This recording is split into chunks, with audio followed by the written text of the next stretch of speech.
Hello everyone, welcome to Book Club Preview. I'm Michael, and today we're looking at the Mark of Athena, chapter, 17. Sorry, those Roman numerals are a little bit tricky to read. So, this chapter starts off with Frank and Percy and Coach Hedge rushing back to the ship, and they're just exhausted. Frank is kind of bending over, breathing really hard, saying, "Where's Leo? We have to get the ship off the ground. We have to start going away. We are being followed." Annabeth gets up, and I think she's with Hazel, and they start running around, and they get the ship off the ground. And while they're flying away, they kind of try to talk like, "Guys, what happened? What's going on?" And it's really funny because Frank, he just opens up his backpack, and I think, how does Annabeth word it? She's like, "What did you find?" I think she asked like that, and so Frank is like, "We found like this jar of peaches and these things," and he starts taking out all these different stuff, and Annabeth's like, "Well, why don't you just tell us more about the story? Like, what do you need to do?" And they share, like, we need to go to Charleston. And when they say that they have to go to Charleston, Jason is like, "Oh, really?" And people are like, "Jason, what's wrong with Charleston?" And Jason then starts to share about how he had a journey going to Charleston with Raina, and how it was really tough and is kind of a scary place. And they went and got some celestial bronze, or the Greek gold stuff. And Jason continues and he says, like, "Well, there's really two places we could search in Charleston. The first one is the museum." And Jason's like, "Yeah, I think I should go to the museum." Leo's like, "Man, I want to go with you. That sounds cool." And then Jason says, "And I think we need Frank." And Frank's like, "What? Why me?" And Jason's like, "Man, you're a child of Mars. There's going to be a lot of ghost people, dead people, and they are charged to serve you. They are bound to serve you. They have to obey you and follow you. So we could use you." And Frank's like, "Oh, okay, I guess I'll come. But there's a second place. And so where is that?" And Jason says, "Well, when I went with Raina, we went to this one spot, and there was a ghost girl there. We tried to talk to her, but she wouldn't talk to us. So Raina thought maybe if I left, Raina could talk to the ghost girl alone. So Raina went to the ghost girl, and they talked. And then when they came back, Raina seemed different. And so Jason doesn't know what was said. Raina wouldn't tell him, but there's some kind of information there." And so Annabeth says, "Okay, we'll get a girls team going. It'll be me, Hazel, and Piper. And we're all going to go. Girls team, boys team. Oh, we forgot about Percy and Coach Hedge." Well, Percy seems a little exhausted from the first adventure. And so Annabeth kind of looks at him like, "Are you going to be okay?"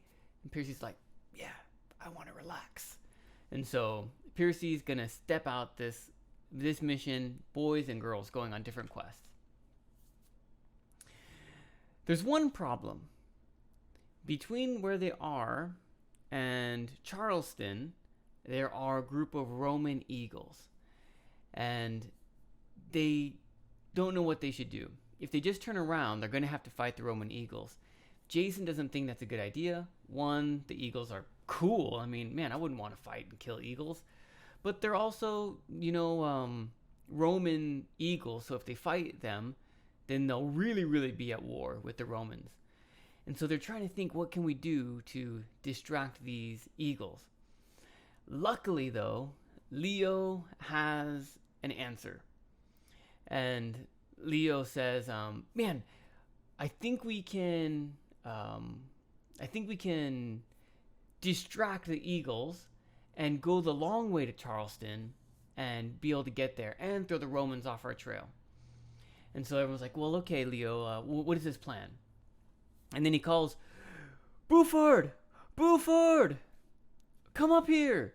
And everyone's like, "What? Who's this?" Frank's even like, there's someone else on the ship. We know Leo, so we can guess it's probably a machine. And it is. This three-legged machine comes up, and it's a table with legs, and it has drawers, and I think it has arms too. But Leo says, Buford, are you ready for Operation... I can't remember what the name was. Distraction, maybe? And Buford's like, beep, beep, beep, beep. Yes, I am. And then the top of the table opens up, and 3 helicopter blades come out, and it flies away.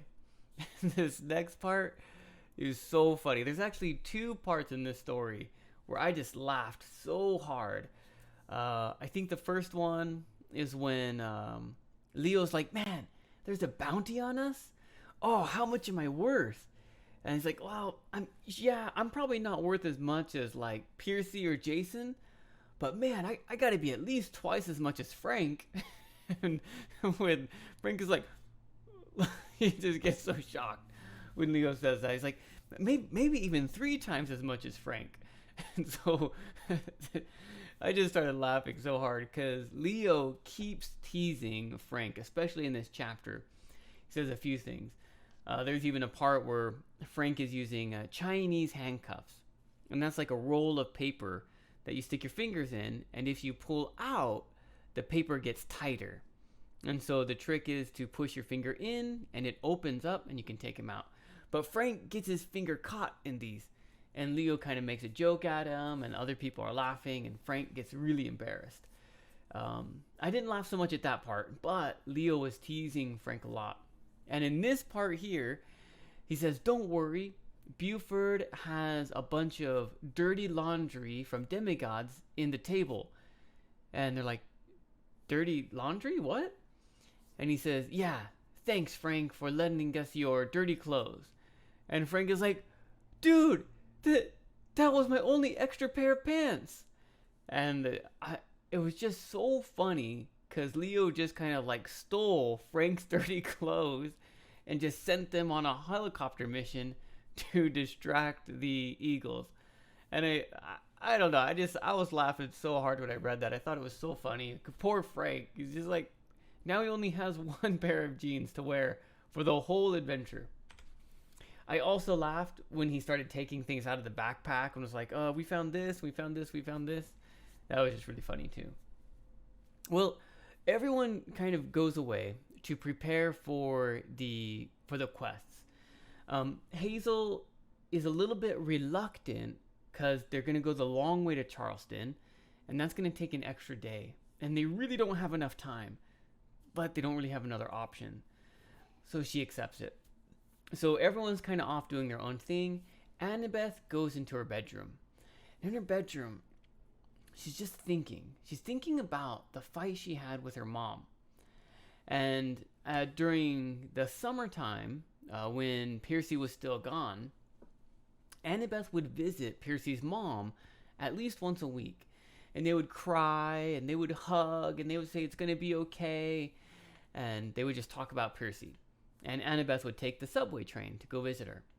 On one of these trips, she was taking the subway back to her dorm room, and she saw her mom. But her mom looked a little funny, not like her usual Athena self. But Annabeth recognized her, and she ran up. She's like, Mom! And Athena seemed a little bit confused, a little crazy. She's looking at the map, and she's like, oh, if only I could remember how to get there. If only I can find my way back home. And Annabeth's like, Mom, are you okay? And Athena doesn't even really look at Annabeth. But she starts talking about how terrible the Romans are and how she has to kill all the Romans and her children are going to avenge her and her children are going to kill the Romans. And Annabeth's like, Mom, this doesn't sound like you. And her mom is just so angry that Romans did something. They conquered her city and took all the treasures and even something really special to Athena. And so Athena's like kind of dizzy and like something's wrong with her brain. Annabeth has never seen her like this. So Annabeth finally asks her after listening, "Mom, I need help finding Percy. Do you know where he is?" And then Athena's like, "I don't care about that guy. I don't care who he is. I don't care if he dies. If he's with the Romans, you need to kill him. And we're going to kill all the Romans. If you're my daughter, you're going to kill them all." And Annabeth was like, "Whoa, Mom, what are you talking about?" And then her mom gives her like this coin with the Athenian kind of symbol of an owl, the Mark of Athena that Annabeth has been carrying around, giving her bad dreams. Whenever Annabeth throws it away, it appears back in her pocket, and so she can't get rid of it. But she had this conflict with her mom, and now with all of these pieces coming into place, we have to go to Charleston to find a map. There's some kind of statue, and Annabeth is like, "Oh, I think I understand what's going on." And then she also really feels like she doesn't trust Jason because he's Roman. And Jason also seems to know something that Annabeth is thinking about. So Annabeth's thinking about all this stuff. She pulls up her laptop, given to her by legendary inventor Daedalus. This is the guy that made the maze for the Minotaur, if you know the story of the Minotaur. And he made many, many other inventions. I think he made the wings that fly. And so in the last book series, he decided, well, I don't want to give you any spoilers, but he gave Annabeth his laptop. It has all his inventions and things on it, and Annabeth is using it to do some research and to think. During this time, Frank, tuk, tuk, tuk, tuk, knocks on the door. He comes in, and Annabeth's like, "Yeah, Frank, what's up?" He's like, "Can I ask you a question?" And Annabeth's like, "Yeah, come on in." So Frank comes in, sits down on the bed, but he's sitting on the bed like he's about ready to run away. Like if Annabeth did anything weird, he's kind of ready to run away. And Frank gets really vulnerable, and he's like, "Hey, how do you unlock the Chinese handcuffs?" Oh, I'm sure you remember, Frank's fingers were stuck in the Chinese handcuffs. He couldn't figure out how to get him off, and he turned into an iguana. And then he was able to get the handcuffs off. And so he asks Annabeth, "I know there's a way to unbreak these Chinese handcuffs, but what's the secret?" Annabeth shows him the secret. You have to push in, and then you can take your fingers out. It's not about using force to pull, but pushing it together. And Frank's like, "Oh, wow, thank you so much." And Annabeth also feels really, really thankful. Oh, Frank trusts me so much. She feels so special. She feels warm and fuzzy inside. And she just looks at Frank like a big teddy bear. She just kind of wants to give him a hug and say, "Oh, cheer up, buddy. Cheer up. You can do it." Not romantically, but more like a child. And she doesn't. But she just kind of has this warm feeling and is really thankful that Frank trusts her. And Frank also starts to ask her about the wood, right? His life is tied to a piece of wood. And he's going to explain it a little bit, but then it was dinner time, I believe. And so Frank doesn't share, and they decide to go off for dinner. Whew, long chapter. Vocabulary. Starch. You know what? I have no idea what starch is. It can be something you put in food, like bread, maybe something from corn or like potatoes, things like that.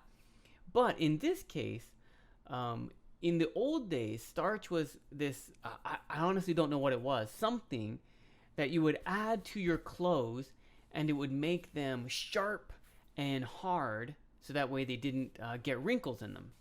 And housewives and home cleaners and stuff would use this to make the husband's shirts really nice and clean and sharp. Hobbling is like walking with your leg hurt. So as Piercy is walking, he's kind of hobbling on one foot like something is injured. Shaken up is like, imagine if I did that to you, you'd feel. Ugh. So Piercy, seeing all those underground trapped animals, mentally and emotionally, he was kind of shaken up. It's kind of if you imagine going to some third world country where there's a lot of really, really poor people, like people that maybe eat once, every other day or something, and they never take showers and they've never brushed their teeth and they only have one shirt. Really, really poor people. If you went and visited that kind of community, oh man, when you came back home to your computer, to your cell phone, to your refrigerator, you would be kind of shaken up, right? Inside, you would feel dizzy in your mind. And that's kind of how Percy feels. He feels shaken up.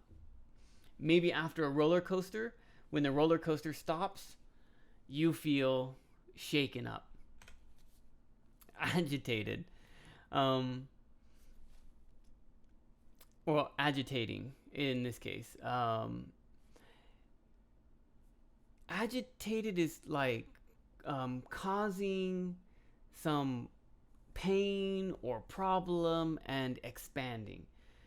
It's kind of more of a chemical word. So if I had something here and nothing was happening, the chemical was calm and safe, but maybe I dripped some water, whoop, and then suddenly it started to react. Something started to happen. It started to become agitated, or is agitating.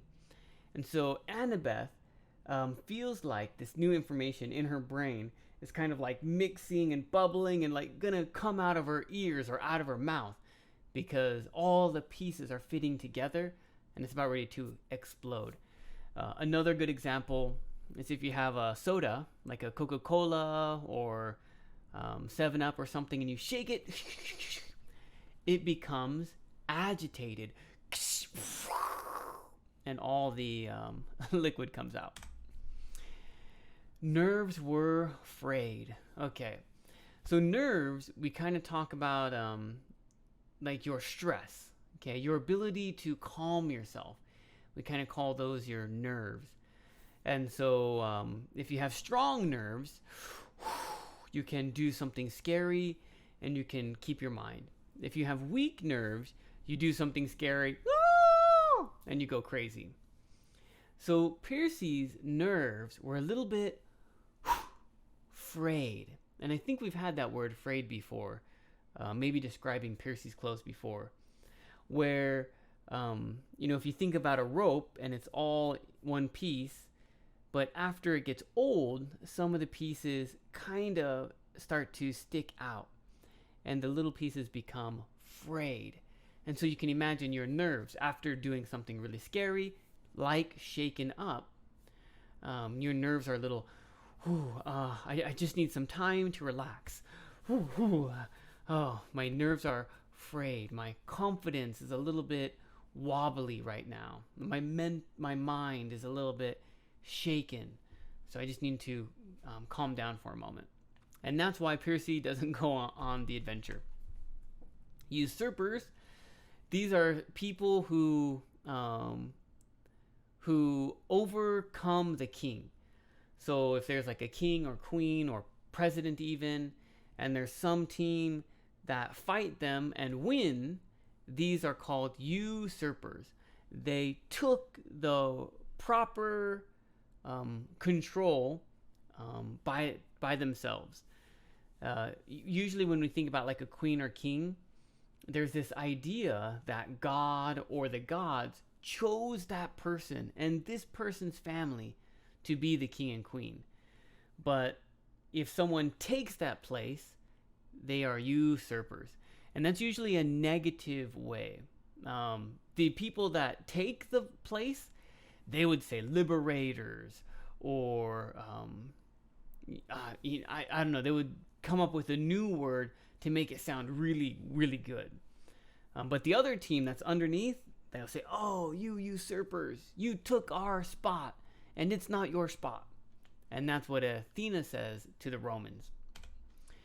Razzing. Razzing just means teasing. And this is what Leo keeps doing to Frank. Boom, boom, boom.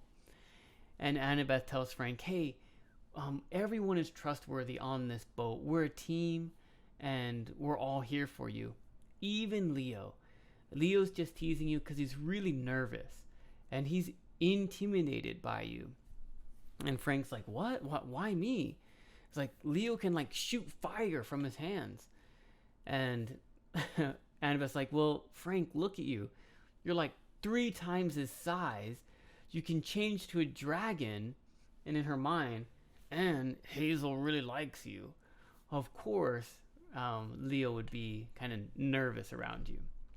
And so Leo is teasing, razzing, making fun of Frank to help him with his nervousness. I'm excited for this adventure with Jason, Frank, and Leo. I'm hoping there can be some kind of bond there. I'm excited. All right, discussion question. Have you ever thought your mom or dad was wrong? Okay, we're going to keep this one a secret, okay?